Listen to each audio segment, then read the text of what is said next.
Voilà, dernière partie de l'émission, ici à Villepinte, au siège de LG France, avec Éric Surdège, son directeur général. PDG ou directeur général, je ne sais pas. Président. Monsieur le Président. Monsieur le Président. Alors, les télés, on va dire quand même un mot de la situation en Asie et de ce qui s'est passé après les événements au Japon. Géographiquement, vous n'êtes pas au Japon, mais quel a été l'impact pour vous chez LG, Eric? Effectivement, il y a eu beaucoup de débats autour de l'impact pour l'électronique en général, même appliqué à l'automobile. Et j'avais en son temps donc expliqué à vos collègues qu'il n'y aurait pas d'impact les 3-4 premiers mois. Pourquoi? Parce que chaque constructeur, y compris LG, à la fois travaille avec 1, 2, 3 mois sur les composants sensibles de stock, souvent c'est plutôt 2, et qu'en même temps, les produits sont tels, la globalisation de la production et du développement sont tels que si certaines marques ou constructeurs, et non des moindres, fut un temps développer leurs composants 100% pour eux, maintenant, on va dire que les produits japonais utilisent environ 60% de composants coréens, les produits américains, et on parlait du géant à la pomme, environ 70% de composants coréens, et les Coréens, comme LG, utilisent environ 25% de composants japonais. Donc sur ces 25%, on peut dire qu'il y avait très peu de risques, et là je parle pour LG, d'être touché en téléphonie, parce que les temps de même s'il y a des composants japonais, avec les Taïwanais, il a été assez facile de réorganiser un peu tout le chemin et la chaîne de production. On va dire à peu près la même chose en télévision, où peu ou pas d'impact sont à prévoir.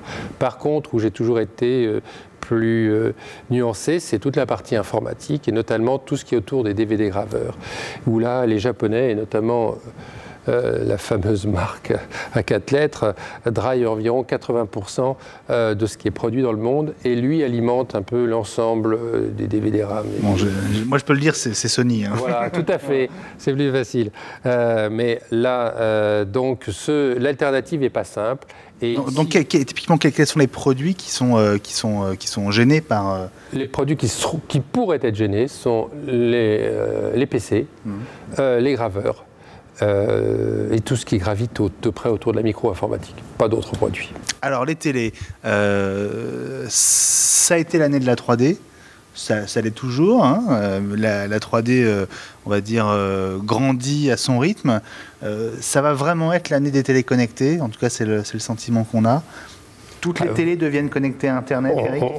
On est entre grands garçons, ouais. Et j'en responsable. Bien sûr, ça va être l'année de la 3D, l'année de la télé connectée. La vraie année de la télé connectée, le booming, ça sera 2014, 2015. 2014 Ah oui, le booming. Là, on va initialiser la Smart Télé, on va faire en tant que constructeur, on va offrir des solutions importantes nouvelles pour l'usage du consommateur, pour faire que sa télé, il bénéficie des programmes, mais il bénéficie du chargement, et puis des applications spécifiques qui seront développées par LG, qui iront jusqu'à 100 en fin d'année.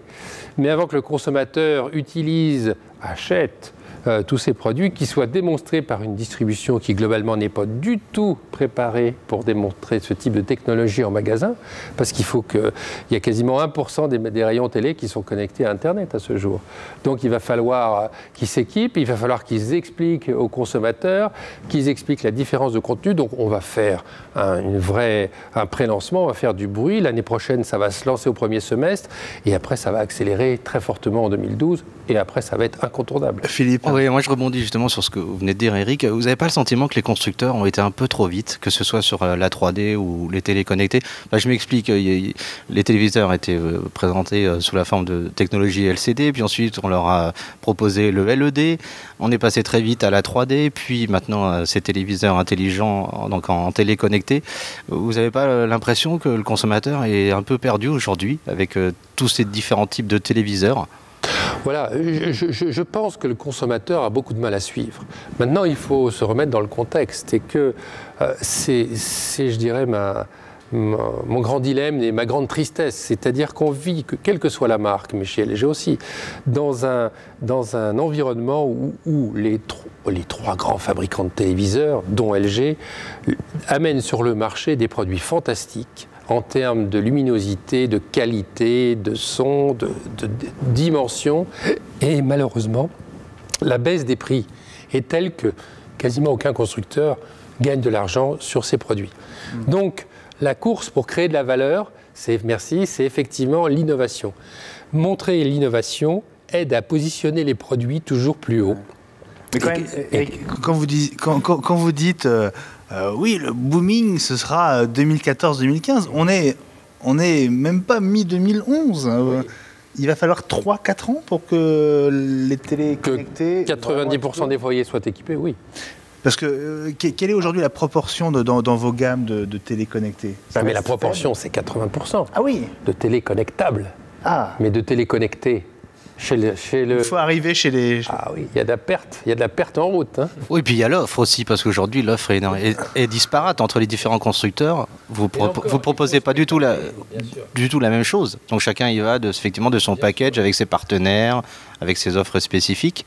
Ça va être, là encore être un peu compliqué, non, pour le consommateur de se dire bon, je vais prendre telle marque avec effectivement telle offre parce que ça me séduit plus ou ça correspond plus à mes besoins, à ce que j'attends en matière de TV connectée. Oui, puis il faut bien comprendre que pour les constructeurs, il y a une bataille d'enjeux parce que, on va dire, sur le hardware, personne ne gagne d'argent. Donc, la télé connectée, surtout le contenu, sont les vrais enjeux pour demain. Publicité, les enjeux publicitaires, mais les enjeux de contenu. Ouais. Et que le consommateur qui va se créer sa télévision à sa carte, effectivement, avec 2 €, 3 abonnements, 3 €, en achetant ci, en achetant ça, en entrant directement sur un portail, tous les enjeux sont là. Donc le lobbying des fabricants, et les plus gros, comme LG, se heurtent au lobbying de tous les médias, qui est beaucoup plus avancé que le nôtre. Des chaînes, bien sûr, qui ont peur de se faire... piquer la main par d'autres acteurs, comme vous, comme Google, comme... c'est surtout, les fabricants, nous, on n'a pas de risque, parce qu'on est associé avec des service providers, mais faire rentrer Google, Microsoft, Orange, bien sûr, et d'autres sur ces téléviseurs, c'est des gros enjeux pour eux. Donc, tous ces gros enjeux vont faire beaucoup de bruit, mais beaucoup de difficultés à mettre tous les standards en place pour tout le monde. Donc, le consommateur va se dire un jour, il faut que j'en ai une, il va l'acheter. Mais avant, et là je vous parle, vous savez, je vous parle toujours franc, parce que mon intérêt, c'est quand même de préserver le consommateur. À l'arrivée, c'est lui, le dernier, c'est lui qui fait la décision. Oui, il faut être préparé. Oui, on va faire beaucoup de bruit. LG aura des offres produits. Oui, demain, le consommateur peut l'installer, mais avoir qu'il en bénéficie avec le plein de contenu, il va se passer encore quelques mois, voire quelques années. Mais c'est normal. Tous la 3D, on en parlait tout à l'heure, la 3D, c'est une technologie fantastique, le cinéma 3D, mais c'est encore un peu minimaliste pour l'instant, par déficit de contenu. Allez, la dernière question sera pour Yazid. Donc vous avez une stratégie multi-écran, les contenus aussi ont une stratégie multi-écran. Est-ce que vous pensez vraiment que les gens vont commencer à chercher des applications et du contenu sur son poste de télévision, alors qu'on a justement sa tablette, son smartphone? Je pense personnellement que la télé ne sera jamais utilisée comme un ordinateur. Mais par contre, d'aller chercher des applications de contenu en cinéma, en jeu, en film, en émission, oui, ça je le crois, et qu'après de les télécharger, parce que aussi vous pouvez tout transférer sur votre tablette, sur votre téléphone, et effectivement la mobilité, demain, la vision du consommateur, c'est drivé par le contenu, qui va être nomade et qui va, dans sa mobilité, utiliser son téléphone, sa tablette, à domicile ou au bureau, son PC, son notebook, sa tablette, et surtout à la maison, son transfert avec toutes les chaînes télé et toute la télé en général. Et la liaison qui se fera entre les trois fera le vrai succès de la Smart Télé, qui deviendra un lien obligatoire par rapport au reste. Allez, j'en ai... Toute petite dernière sur la télé. Vous êtes le premier constructeur à sortir des télés 3D polarisées. Donc polarisées, pour faire simple, cette technologie est beaucoup plus simple, plus accessible, et les lunettes qu'on récupère au cinéma suffisent pour regarder un film en 3D. Est-ce que ça a vraiment eu un impact, on va dire, sur le succès de la 3D, en tout cas chez LG, ou pas? Est-ce que vous arrivez à montrer la différence? Oui, c'est vraiment... Bon, c'est encore trop tôt, parce que ça a été lancé officiellement en avril. Ça a eu un impact, on va dire, négatif, un peu pour nous, mais aussi pour le marché. C'est que ça a immédiatement positionné ce qui était la première génération de 3D très bas. Il a fallu nettoyer, et certains de nos concurrents nous en veulent un peu d'avoir lancé une technologie qu'ils n'avaient pas encore développée, puisqu'ils l'auront plus en fin d'année, etc. Et ça a permis simplement d'utiliser de mettre en place un hard en système 3D facile à utiliser en termes de coût, en termes d'usage, avec quand même beaucoup plus de contenu qu'il y en avait il y a 1 an ou il y a 6 mois. Donc oui, on est... Mais je vais vous donner quelques tendances intéressantes, c'est que le cinéma 3D et la 3D polarisée a été lancé aux États-Unis en janvier pour le CES et en Corée pour la fin d'année. Et que sur des marchés, qu'aux États-Unis maintenant la 3D représente environ 25% des ventes et que sur ce marché, LG, y compris à l'interne, à notre grande surprise, est devenu le leader avec près de 60% du marché. Et en Corée, on est sur des tendances encore plus spécifiées, mais là, il n'y a que 2 intervenants majeurs que vous connaissez. Ça veut dire que, quelque part, le choix d'une 3D de qualité tout en étant économique, c'est un pari qui marche? Je pense que ce qui fonctionne, et j'y pensais tout à l'heure quand Philippe parlait de l'ergonomie, je pense que les consommateurs, et notamment en France, parce que le consommateur a une approche totalement différente du consommateur allemand ou anglais par rapport à la technologie. Mais le consommateur français veut des produits beaux, parce que c'est statutaire, il a envie de les toucher, il a envie de jouer, il a envie d'en être fier, de se les approprier. Mais après, il faut que ça soit des produits simples à utiliser dans l'usage. Et on parlait de la télé Smart Télé. Si le modèle 3 Smart Télé LG a été choisi ou retenu par tous les spécialistes comme vous, comme étant le produit Smart Télé qu'il fallait, c'est par l'usage de la consommateur. Vous imaginez, avec tout ce que je viens d'expliquer, vous avez une télécommande avec 5 boutons et qui vous fait tout. Et 5 boutons, comme les doigts d'une main. Ça, c'est de la simplicité par rapport à du contenu et par rapport à des produits qui sont beaux. Merci beaucoup, Éric Surdège, d'avoir passé ce long moment avec nous, de nous avoir dévoilé votre stratégie pour les smartphones, les tablettes ou encore les téléconnectés. Allez, j'ai quand même une dernière question. Quel est le produit à venir chez LG en 2011 qui vous fait le plus envie ? À titre personnel, ouais.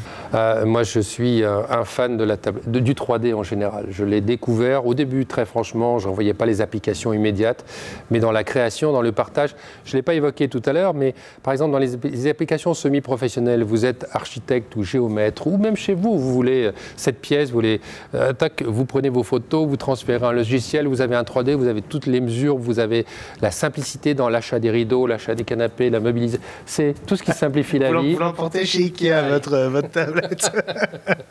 Merci beaucoup, Éric Surdège. Merci, Eric. Merci de nous avoir reçus aussi bien ici à Villepinte. On vous dit à très bientôt sur technologique.fr et dans un prochain numéro de Génération Technologique. Je voudrais juste remercier donc Yazid Amer du magazine Stuff, l'excellent magazine Stuff, d'être venu nous retrouver. C'est un des fidèles de la bande et c'est toujours un plaisir de te voir, Yazid. Et puis merci à toi, Philippe, d'avoir joué les Tintin reporters. Ça a été un plaisir aussi. À Monaco. À Monaco. Voilà, good job comme dit Steve Jobs.